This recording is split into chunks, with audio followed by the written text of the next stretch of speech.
What ব্রেকস SIP Returns? Over diversification. আপনি জানেন কি এসআইপি করেও অনেকের রিটার্ন কেন মাঝামাঝি থেকে যায়? কারণ ওভার ডাইভার্সিফিকেশন। ধরুন আপনি মাসে 10,000 টাকা এসআইপি করছেন, কিন্তু সেটি 8 থেকে 10টা ফান্ডে ভাগ করে দিলেন। ফল কি হলো? ভালো ফান্ডের লাভ খারাপ ফান্ড টেনে নামিয়ে দিল।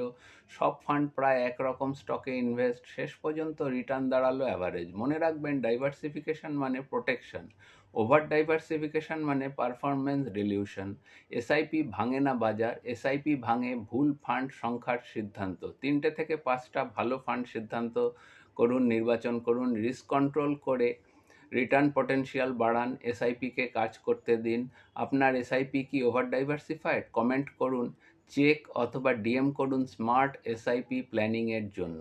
আমার নাম ইন্দ্রনীল, আমাদের সাথে যোগাযোগ করুন এবং অবশ্যই আমাদেরকে লাইক, সাবস্ক্রাইব, শেয়ার এবং ফলো করুন আপনাদের পরিচিত এবং বন্ধুবান্ধবদের মধ্যে, এবং অবশ্যই আপনার মতামত আমাদেরকে লিখে জানান। ধন্যবাদ, নমস্কার, সকলে ভালো থাকবেন।